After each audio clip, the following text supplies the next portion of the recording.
அவுதுல்லாஹி ஷைத்தானிர் ரஜீம் பிஸ்மில்லாஹிர் ரஹ்மானிர் ரஹீம். அன்பார்ந்த நேயர்களே, பலஸ்தீன் மீட்பு போர் என்று கணக்கு வைத்தால் 870வது நாள். ஈரான் க்கும் அமெரிக்கா இஸ்ரேல் கூட்டுப்படைகளுக்கு நடக்கிற யுத்தம் என்று வைத்தால் 5வது நாள். 17வது 18வது அலை தாக்குதலை தான் ஈரான் நடத்தி கொண்டு இருந்தது என்று சொன்னது. ஆனால் இன்று காலையில் 19, 20ஐயும் நடத்திவிட்டேன் என்று சொல்கிறார்கள். இதில் இந்தியன் ஓசனில் நின்ன 600 கிலோமீட்டருக்கு அந்த பக்கம் நின்ன அமெரிக்காவுடைய டஸ்ட்ராயர் என்று கருதப்படுகின்ற ஒரு போர்க்கப்பலை தாக்கியிருக்கிறார்கள். அத்தோடு ஒரு பெரிய சவாலை எடுத்து வீசி இருக்கிறார்கள். அமெரிக்காவே உலகத்தின் மிகப்பெரிய படையை வைத்திருப்பதாக, கப்பல் படையை வைத்திருப்பதாக பீட்டுக்குள் அமெரிக்காவே வா, ஹர்மோஸ் பகுதிக்கு வா, வந்து நீ அங்கே உள்ள கப்பல்களை போக்குவரத்தை சீர் செய்து பார். 800 கிலோமீட்டர், 600 கிலோமீட்டர் தான் இருந்து இப்போ 800 கிலோமீட்டர் சொல்லிட்டாங்க. 800 கிலோமீட்டருக்கு பக்கத்தில் எந்த அமெரிக்க கப்பலும் வர முடியாது. அதாவது ஈரானுடைய அந்த கடல் எல்லையில் இருந்து 800 கிலோமீட்டருக்கு உள்ளல எவன் வந்தாலும் உடனே தாக்குவோம் என்று சொல்லி இருக்கிறது. பெரிய நாங்கள் எல்லா ஈரானுடைய கப்பல் படை அழித்து விட்டோம் என்று சொன்னாயே, வந்து பார், ஏன் ஹர்மோஸ் பகுதிகிட்ட வந்த ஜெரால்டு என்ன ஆச்சு என்று கேட்டு ஒரு பெரிய சவாலை விட்டு இருக்கிறார். அடுத்தது 20வது அலையில் பென்குரியன் ஏர்போர்ட்டு துவம்சம் பண்ணி இருக்கிறார்கள். அதோடு மினிஸ்ட்ரி ஆஃப் செக்யூரிட்டி, அது பென்குரியன் ஏர்போர்ட்டுக்கு பக்கத்தில் தான் இருந்திருக்கு, டெல் அவீவில், இஸ்ரேலில். அங்கே மினிஸ்ட்ரி ஆஃப் செக்யூரிட்டி, அதாவது பென்கருடைய ஆஃபீஸு தரைமட்டமாக்கப்பட்டிருக்கிறது. பென்கர் அந்த அலுவலகத்தில் இல்லை என அறியப்படுகிறது. அடுத்தது 7ல் ரேடார் சிஸ்டத்தை நாங்கள் அடித்து இஸ்ரேலுடைய எல்லா இராணுவ தளங்களையும் தாக்கி விட்டோம் சொல்லிட்டு அந்த அறிக்கை என்ன சொல்லுகிறோன்னா, the eye of the US Israel blinded, அதாவது நாங்கள் மிக கூர்மையான தாடு போன்றவற்றை வைத்து கண்காணிக்கிறோம், இன்டர்செப்ட் பண்ணுறோம்னா எல்லா கண்களையும் மீறி தாக்குதல் நடத்தி இருக்கின்றோம். இதனிடையே நமது இந்திய கடலில், அதாவது விசாகப்பட்டினத்தில் இந்தியாவினுடைய அழைப்பின் பேரில் பயிற்சி எடுத்துட்டு போன ஒரு ஈரான் கப்பலை அமெரிக்கா நீர்மூழ்கி கப்பலை விட்டு தாக்கி இருக்கிறது. இது ஒரு நயவஞ்சகத்தனமான வேலை என்று உலக ஊடகங்கள்லாம் சொல்கிறது.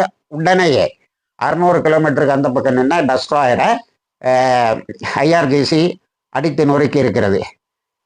அடுத்தது ட்ரம்புக்கு தான் இப்போ நேரடியாக எல்லா இதையும் சொல்கிறாங்க. டேவிட் பயர் என்ற ஒரு இராணுவ நோக்கர் பெண்டகனுக்கு ஒரு அறிக்கை கொடுத்திருக்கிறார். அந்த அறிக்கை கட்டுரையாக பல பத்திரிகைகளையும் வந்திருக்கிறது.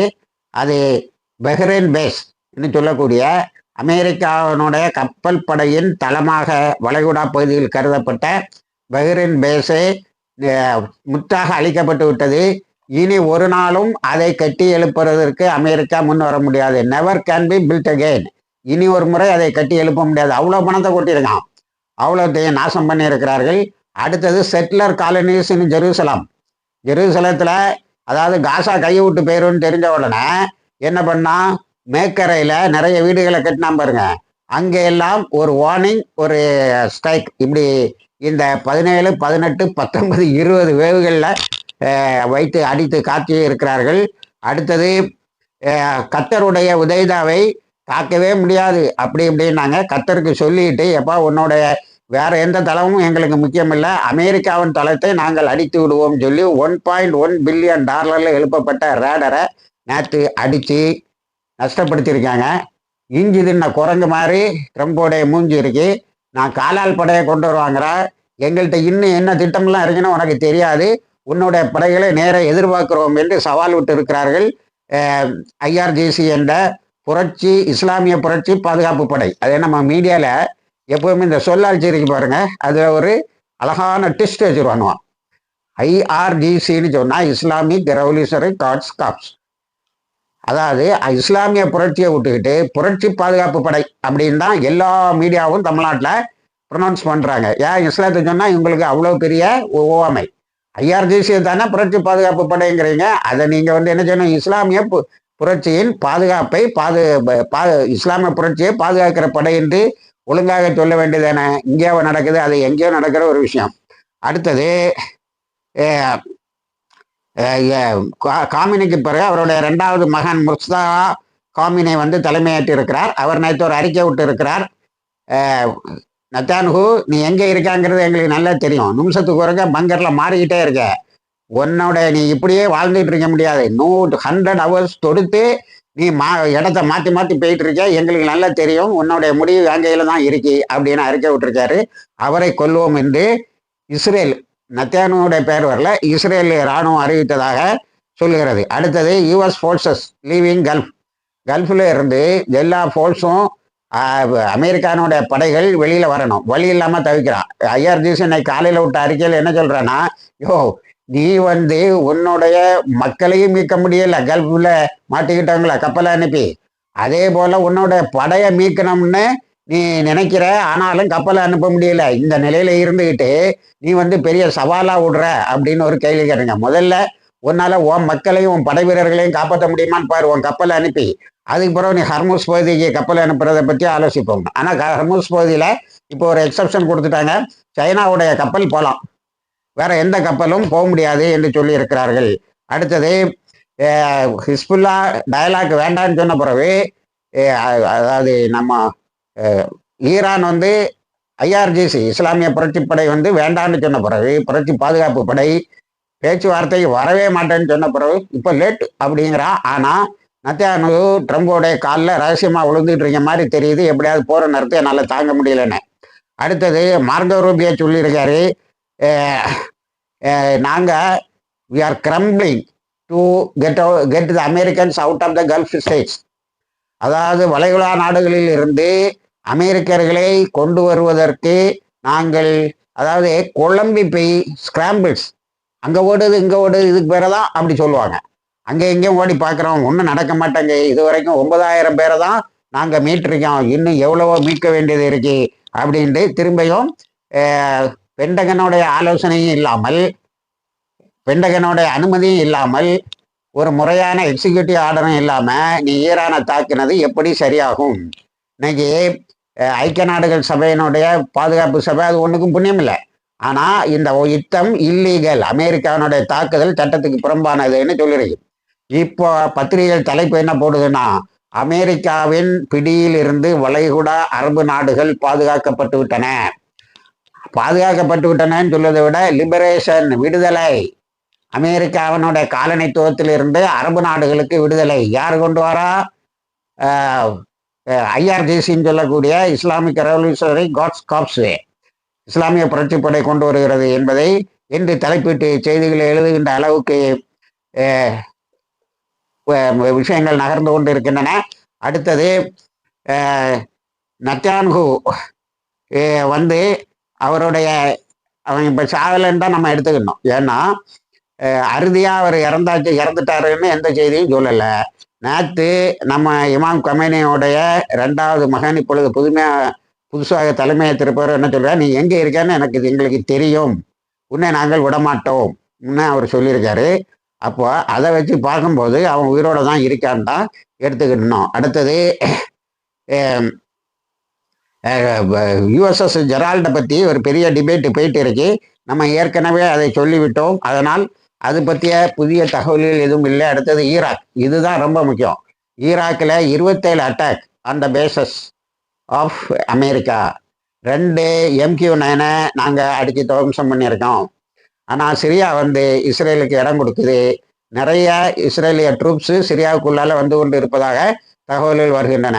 இந்த யுனைடெட் கிங்டம், அதாவது எல்லாத்துக்கும் ஒரு காலத்தில் ஆப்கானிஸ்தானில் 3 தடவை இன்வைட் பண்ண யுனைடெட் கிங்டம் ஆங்கில நாடு, இப்பொழுது எதுக்கு எடுத்தாலும் அமெரிக்காவுக்கு உதவி செய்வது. அந்த ஸ்டாமர் வந்து ஸ்டாமரிங் நவ், அந்த ஆங்கில நாட்டின் பிரதம அமைச்சர் டெய்லி ஒன்று பேசுகிறான். முதல்ல அமெரிக்கா தன்னோட தளங்களை பயன்படுத்தி கொள்ளலாம் என்று சொன்னான். இப்போ நான் இந்த யுத்தத்தில் இல்லை, நான் அமெரிக்கா கூட நிற்க மாட்டேன்னு சொல்கிறான். ஆனால் இவனுடைய டயோகா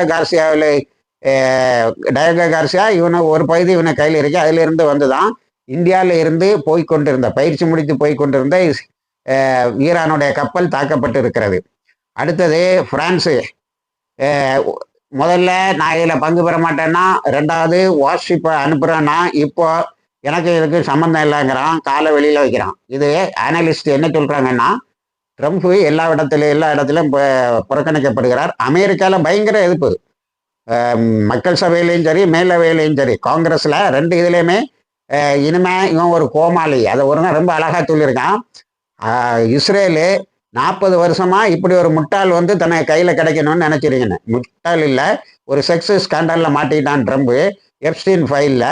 அதை வச்சு தன்னுடைய காய்களை நகர்த்தி கொண்டு இருக்கிறான். இப்போ என்ன தெரியுமா, அதே எப்ஸ்டீன் ஃபைலை வெளியில் விட்டுருவா, நீ ஈரான் என்ன தாக்குதை தடுக்க சொல்லு அப்படின்னு சொல்லி ப்ரெஷர் கொடுத்துட்டு இருக்கான். என்னடா இதில் போய் விழுந்துட்டோமே அப்படின்னு பார்த்துட்டு இருக்கான். ஸ்வீடன் நாடு வந்து கண்டிச்சே இருக்கு. அடுத்தது லெபனான் பயங்கரமான ஒரு தாக்குதலை நடத்தி இருக்கிறது. நேற்று இஸ்ரேலுடைய சேனல் 12 ஹிஸ்புல்லா இந்த கேப்பில் இவ்வளவு சக்தியை பற்றி எங்களை அடிப்பார்கள் நாங்கள் எதிர்பார்க்கவில்லை என்று அறிக்கை விட்டு இருக்கிறது. கிரத் சுமோகால நிறைய இஸ்ரேலிய இராணுவத்தோடு நேரே மோதி நிறைய பேரை இனமாக்கி இருக்கிறார்கள். 147 பேர் அதில் கொல்லப்பட்டதாக செய்திகள் வந்து கொண்டு இருக்கிறது. அதை நம்ம ஊர்ஜியம் செய்யணும்னா இனி ஈவினிங் உள்ளால தான் அது தெரியும். அடுத்தது இஸ்ரேல் ஆர்மி ஹமாம் ஹில்ஸ் என்று சொல்லக்கூடிய ஒரு மலைப்பகுதியில் இருந்து கீழே இறங்கி இருக்கிறது. ஹிஸ்புல்லாவுக்கு தீனியாக அமைந்திருக்கிறது. நன்றாக அடித்திருக்கிறார்கள். இப்போ லெபனான்ல ஆட்சி மாற்றம் வரும் போல தெரியுது. ஏன்னா ஹிஸ்புல்லா களத்தில் இறங்கின பிறகு அமெரிக்கா இஸ்ரேல் நினைச்ச மாதிரி முன்னேற முடியல. அவன் தன்னுடைய தோல்வியை ஒத்துக்கொள்ளுகிற விதமாக நாங்கள் இவ்வளோ ஃபெரோசியஸாக வருவீங்கன்னு நாங்கள் எதிர்பார்க்கலன்னு சொல்லியிருக்காங்க. அடுத்தது கோலான் ஹைட்ஸில் அடிச்சிருக்காங்க. கோலான் ஹைட்ஸை இப்போ இருக்கக்கூடிய ஜூலானி இஸ்ரேலுக்கு ஒரு தங்க தாம்பாளத்தில் வச்சு கொடுத்துட்டாரு. ஆனால் அதை விடமாட்டேன்னு ஐஆர்ஜிசியும் மிசில்ஸ் அனுப்பி அடிச்சிருக்கு, ஹிஸ்புல்லாவும் அடிச்சிருக்கு. அதனால் கோலான் ஹைட்ஸ் இஸ்ரேலுடைய இராணுவத்தின் கையில் இருந்தும் ஐக்கிய நாடுகள் பாதுகாப்பு சபையின் கையில் இருந்து வெளியே போகிறது. அடுத்தது முக்கியமாக நம்ம கவனிக்க வேண்டியது, இஸ்ரேலுடைய அமெரிக்காவுடைய கமாண்டர்ஸ் வந்து அமெரிக்காவுடைய இராணுவத்தினர் நாங்கள் இதுக்கு இந்த சண்டை போக மாட்டோம், எதுக்கு நாங்கள் வீணா சாகணுங்கிற கேள்வி எழுப்பிட்டான். அதுக்கு அந்த கமாண்டர்ஸ் என்ன சொல்லியிருக்கான்னு சொன்னால், இது வந்து காட்ஸ் பிளான், இந்த யுத்தம் வந்து இறைவனுடைய திட்டம் என்று சொல்லி இருக்கிறார்கள். அதாவது நீ வந்து சதாம் ஹுசைன்ட அணு ஆயுதம் இருக்கிறதுன்னு சொல்லி தானே யுத்தத்துக்கு போனான்னு சொல்லி ஜார்ஜ் புஷ் அன்னை கேட்ட பிறகு அவனால எந்த பதிலும் சொல்ல முடியல. அங்கே போன பிறகு எங்கே எடுத்த நீ அணு ஆயுதத்தை எடுக்கல, அப்போ பொய் தானே சொல்லிட்டு போனேன்னு கேட்ட நேரத்தில் அவன் என்ன சொன்னான்னா, the command is from the heaven, எனக்கு வானத்தில் இருந்து உத்தரவு வந்தது ஈராக்கை அழிக்க சொல்லின்னு சொன்னான். அதே வார்த்தையை தான் இந்த கமாண்டர்ஸ் இந்த அமெரிக்க இராணுவத்தினருக்கு சொல்லியிருக்காங்க. ஒருக்க இந்த ஃபைட் பண்ணணுங்கிற வில் பவர் போயிட்டுதுன்னு சொன்னா அதுக்கு பிறகு அது மீளவே செய்யாது. அவர்களிடத்துல இப்போ வேற வழியே இல்லாமல் காட்ஸ் பிளான் இருக்கான். காட்ஸ் பிளான் உன் கையில் வச்சுக்கணும், அவனை திரும்புறதுக்கு தான் எல்லா வாய்ப்பும் இருக்கிறது. காசால 2 பாலஸ்தீனியன் கொலை செய்யப்பட்டு இருக்கிறார்கள். மற்றபடி ஹமாஸ் ஏறி அடித்து எல்லோ லைனை கொஞ்சம் கொஞ்சமாக காலி பண்ணிட்டு இருக்கு. அடுத்தது காசால இந்த யுத்தம் ரொம்ப மூர்க்கமாச்சுன்னு சொன்னால் ஒருவேளை உணவு பற்றாக்குறை வருமோ என்ற ஏக்கம் மக்களுக்கு இருப்பதாக செய்திகள் சொல்கின்றன. இணைந்திருங்கள், எல்லா தகவலையும் தருகிறோம். வாஹிர் தவானா அல்ஹம்துலில்லாஹ்.